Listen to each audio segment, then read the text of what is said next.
क्या आकाश समय रहते अपने रिश्ते को बचा पाएगा? क्या तेजस अपने कर्ज से छुटकारा पा सकेगा? और रोशनी छुपा रही है कौन सा राज? जानने के लिए देखिए उड़ने की आशा का धमाकेदार एपिसोड।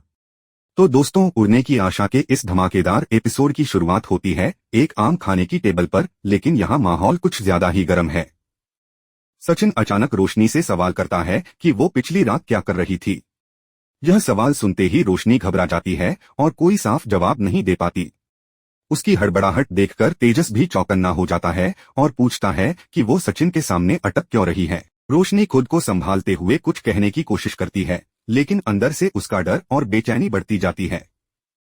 इस पूरे माहौल को थोड़ा हल्का करने के लिए सचिन फिर मजाकिया अंदाज में कहता है कि कल रात का वक्त तो शाही था और अब कुछ दिन तुम लोग को और मेरे उस तख्त पर आराम फरमाना है। लेकिन तेजस तुरंत टोकता है और चुटकी लेते हुए कहता है कि अरे, उसको शाही नहीं, तबाही तख्त कहते हैं। उसके उस तख्त ने मेरे कंधे को ही तोड़ डाला है।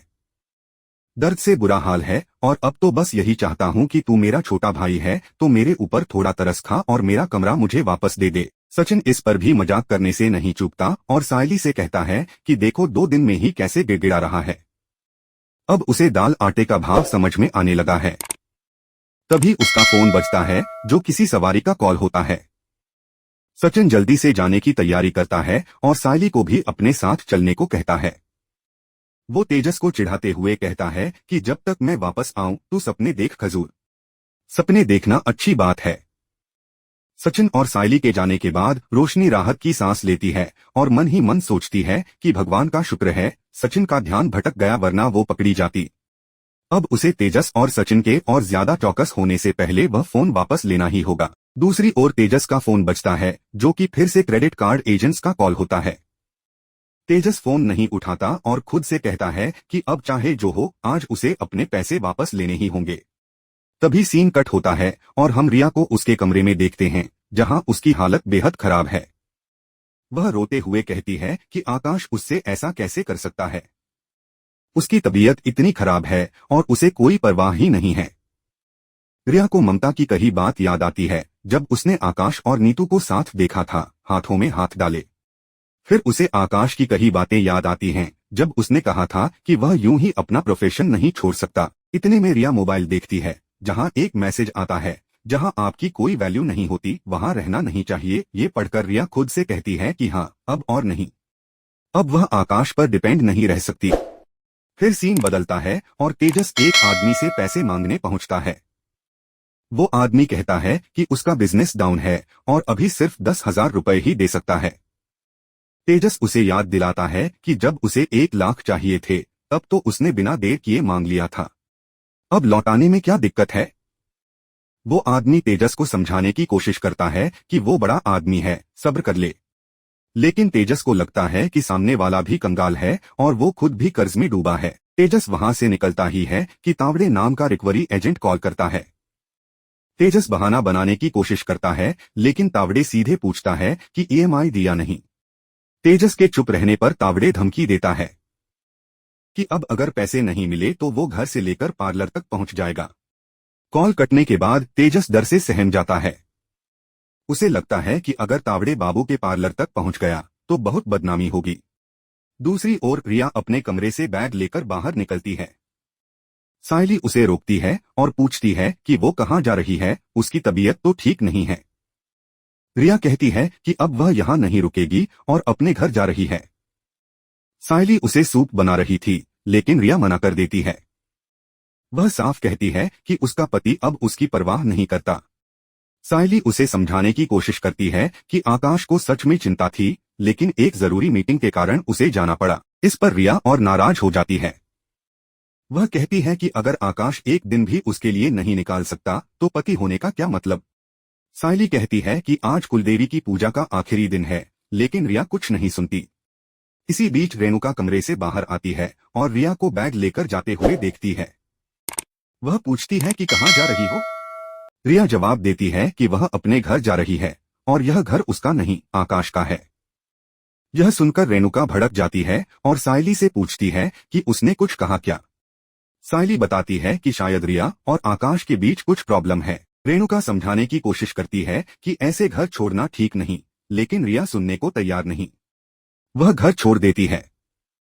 उसके जाने के बाद रेणुका को लगता है कि रिया ने उसका अपमान किया और ये सब आकाश की गलती है। उसी समय सचिन घर लौटता है और पूछता है कि इतना शोर क्यों हो रहा था और रिया बैग लेकर क्यों निकल गई। सायली बताती है कि आकाश और रिया में झगड़ा हुआ और रिया चली गई। सचिन पहले तो मजाक करता है कि आकाश को भी झगड़ना आ गया, लेकिन फिर गंभीर होकर मानता है कि अगर रिया की तबीयत खराब थी तो आकाश को रुकना चाहिए था। फिर वो कहता है कि अब उसके पास कोई सवारी नहीं है और वो चाहता है कि सायली उसके लिए एक चाय बनाए और शाम को दोनों बाहर घूमने चलें। सायली पूछती है कि कहाँ चलेंगे, तो सचिन हंसकर कहता है सरप्राइज। अंत में रेस्टोरेंट में आकाश और नीतू मिलकर ऑर्डर की तैयारी कर रहे होते हैं। नीतू कहती है कि सब समय पर हो जाएगा और अपनी बेकरी क्लास का आइडिया भी साझा करती है। लेकिन तभी आकाश को रिया की बातें याद आने लगती हैं, उसकी नाराजगी, उसकी उम्मीदें और उसका दर्द।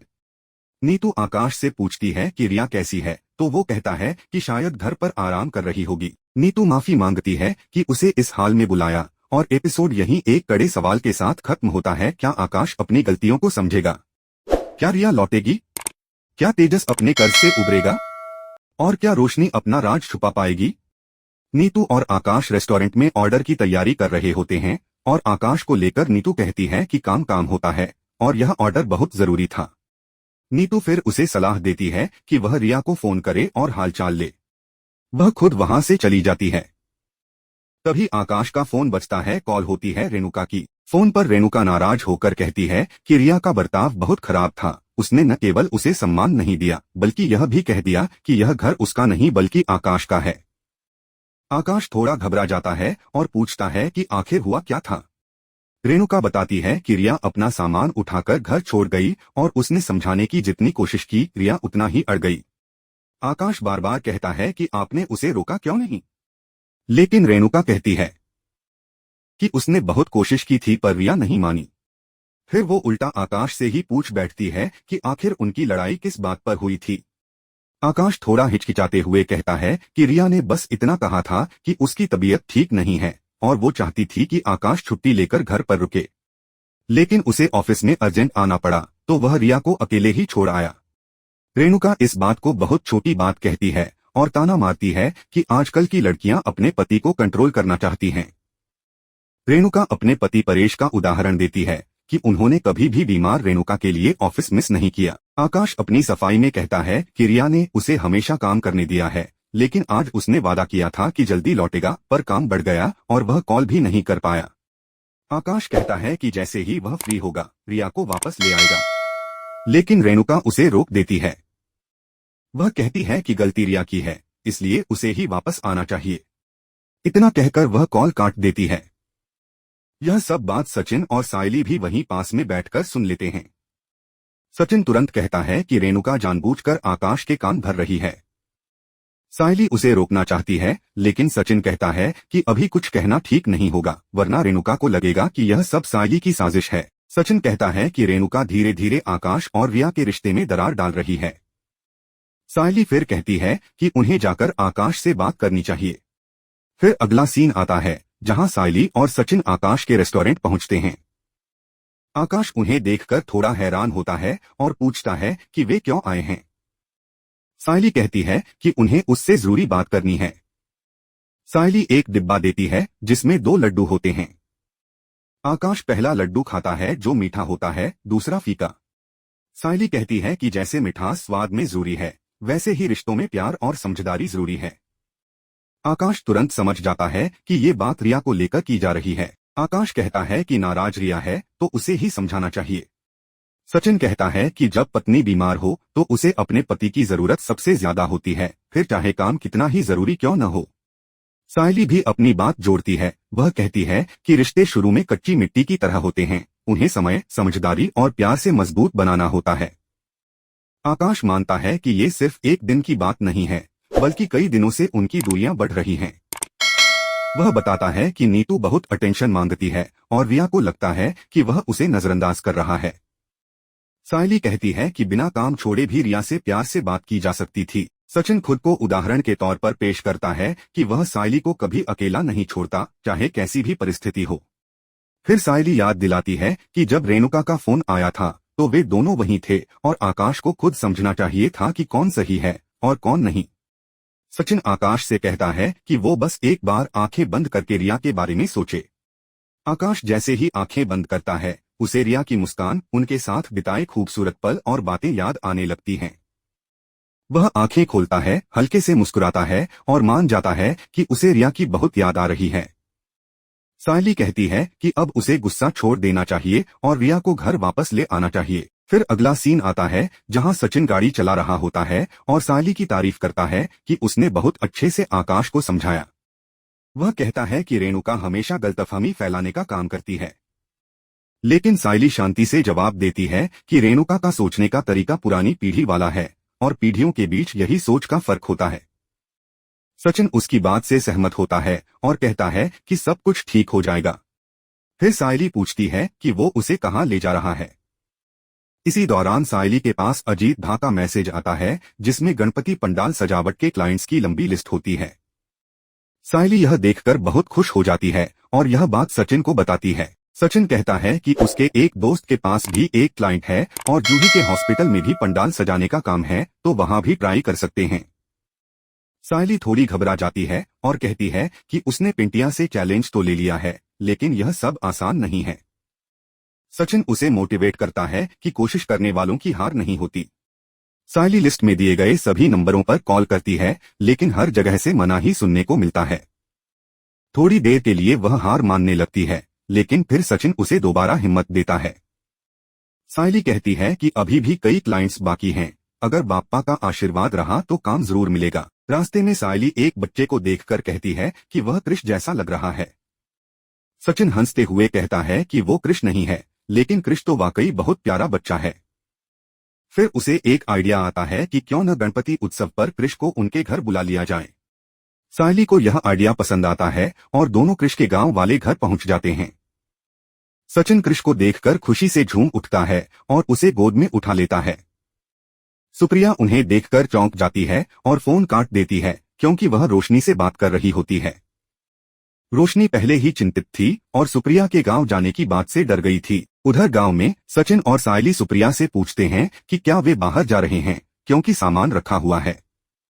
कृष कह देता है कि वे अभी अभी मुंबई से लौटे हैं। यह सुनकर सचिन और सायली हैरान रह जाते हैं। सुप्रिया बात को घुमाते हुए कहती है कि वे तो घर की सफाई कर रहे हैं क्योंकि गणपति आने वाले हैं। सचिन कहता है कि वे कृष को बहुत मिस कर रहे थे और चाहते हैं कि वह और सुप्रिया दोनों मुंबई आकर उनके साथ उत्सव मनाएं। सुप्रिया यह सुनकर घबरा जाती है। इधर रोशनी बार बार कॉल कर रही होती है, लेकिन सुप्रिया उसका फोन नहीं उठाती। रोशनी डर जाती है कि कहीं उसकी पोल न खुल जाए और भगवान से मदद की प्रार्थना करती है। सुप्रिया बार बार कॉल इग्नोर करती है, जिससे सचिन को शक होने लगता है कि कुछ तो बात है जो वह छुपा रही है। और इसी सस्पेंस, इमोशन और रिश्तों की उलझनों के साथ आज का एपिसोड यहीं पर खत्म होता है। अगर आपको ये एपिसोड पसंद आया हो तो कमेंट में उड़ने की आशा जरूर लिखें। वीडियो को लाइक, शेयर और सब्सक्राइब करें ताकि आप कोई भी अपडेट मिस न करें। कल का एपिसोड और भी दमदार होगा, बने रहिए हमारे साथ। मिलते हैं फिर एक नए रिव्यू में।